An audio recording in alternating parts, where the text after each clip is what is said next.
أحبابي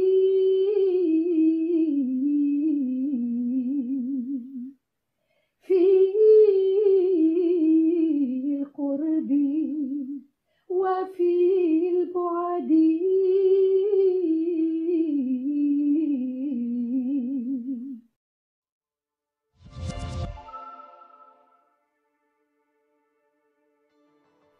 Bahja Rahel, interprète de musique arabo-andalouse et je dirais même interprète de la Nouba Sanaa.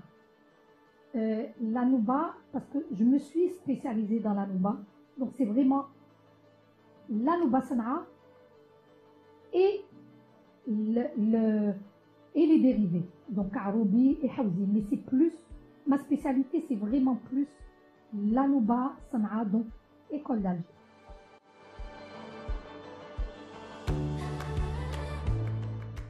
Alors, c'était un pur hasard, parce qu'au départ, mes parents m'ont inscrit au conservatoire en Algérie, à Alger, pour faire de la musique. Moi, j'ai choisi la musique arabo-andalouse parce que je pouvais avoir un instrument personnel. C'est tout. C'est pas parce que j'aimais la musique andalouse ou parce que j'avais écouté certains interprètes à l'époque, pas du tout. C'était parce que j'avais un instrument pour moi toute seule. Donc j'ai commencé le solfège, que je n'aimais pas beaucoup à l'époque, c'était pour nous une corvée. Parce que quand on est jeune, tout ce qui est théorie, ça nous attire pas vraiment. Donc ce qui est attirant, c'est l'instrument, c'est chanter en groupe. Donc on a fait de l'andalou. La première année, bon, c'était bien.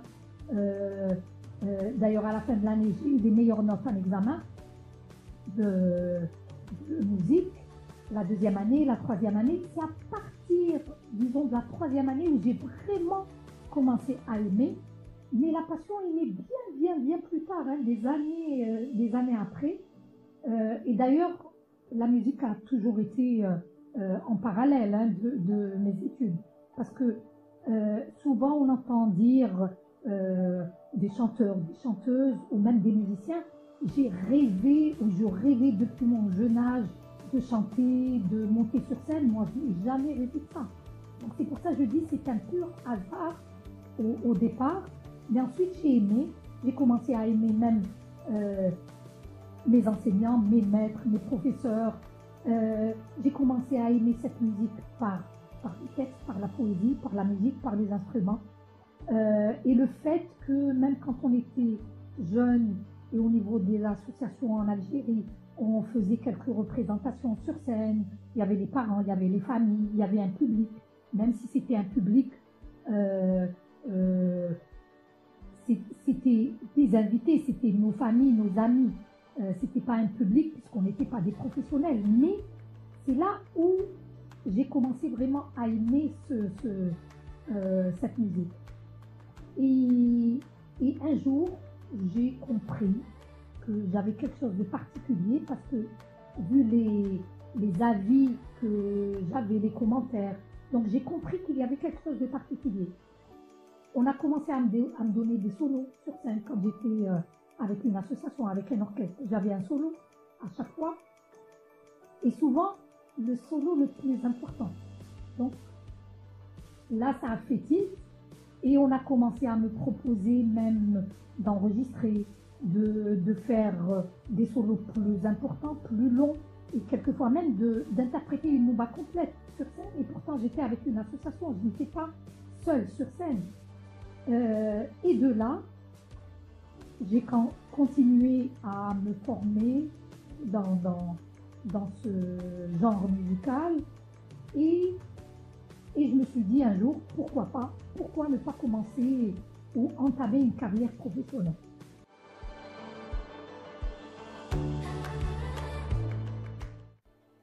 Alors, la relation avec la langue arabe. Déjà, la langue arabe, c'est ma langue maternelle, avant tout. Quand j'ai commencé à parler en arabe. Et souvent, quand on parle, on essaye de trouver des expressions, on les trouve en arabe avant les autres langues. En Algérie, on a toujours parler les deux langues, le français et l'arabe. Mais la langue maternelle reste l'arabe parlé et l'arabe littéraire, bien sûr, que tout le monde comprend.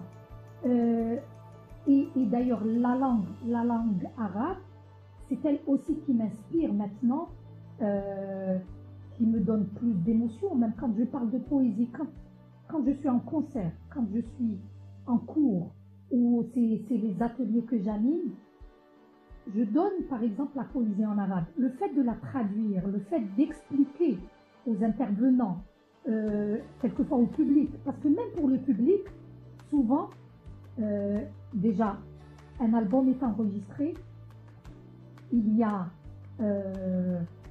pour accompagner cet album, il y a un livret. Et à l'intérieur de ce livret, il y a la poésie en arabe et la traduction en français. Donc, ça aide un petit peu, ou ça donne l'occasion au public, aux mélomanes, aux gens qui écoutent même pour la première fois, de voyager un petit peu avec cette belle poésie qui est écrite et chantée en arabe.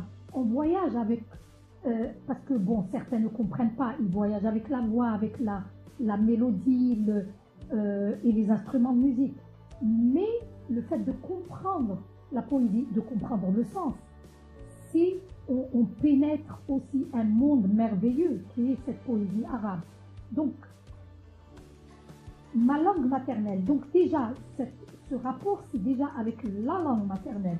Et ensuite, approfondir mes connaissances en arabe, parce qu'attention, la langue arabe n'est pas facile. Et quand on comprend les nuances, et quand on a la culture aussi arabe, les traditions, la culture arabe, c'est un plus. Donc, je pense par ce que j'ai vécu, ce que j'ai appris, et ma formation en supplément, me donne quelque chose aussi à transmettre au public et à toutes les personnes qui écoutent mes albums et mon interprétation.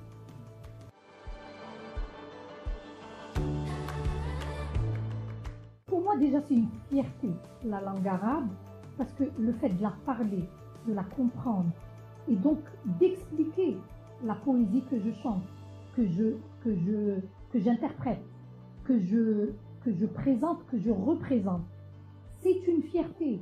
Parce que quand on parle de musique, par exemple, musique classique européenne, la musique classique européenne, c'est de la musique. Quand on parle d'opéra, c'est autre chose, c'est de la musique. Et de la poésie, c'est un opéra.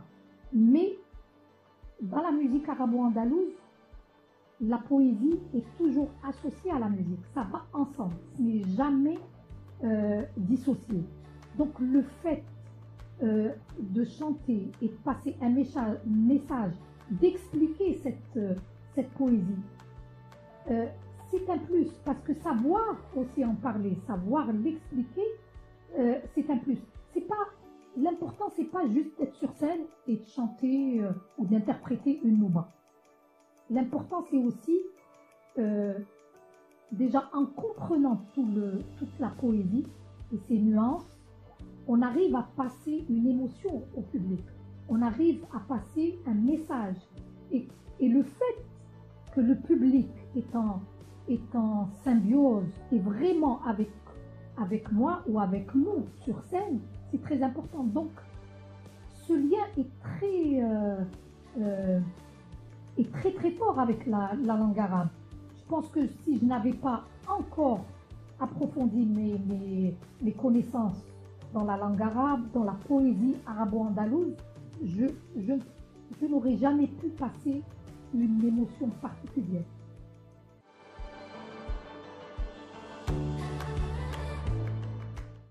La langue arabe, mon souhait, c'est qu'elle soit écoutée comme une mélodie, parce qu'elle est belle, elle est très riche. Et quelquefois, d'ailleurs, même pour des gens qui parlent arabe, ça leur paraît difficile. Donc, le fait d'essayer de comprendre,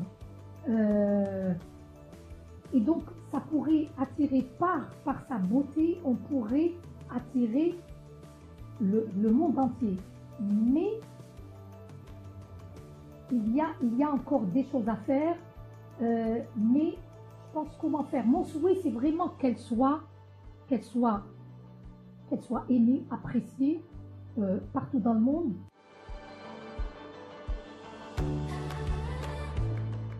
J'ai des concerts qui se préparent en Algérie et en France. Comme j'ai une association ici à Paris où je donne des cours de musique arabo-andalouse qui s'appelle Rythme Harmonie. Donc on prépare un concert pour le mois d'avril ici à Paris.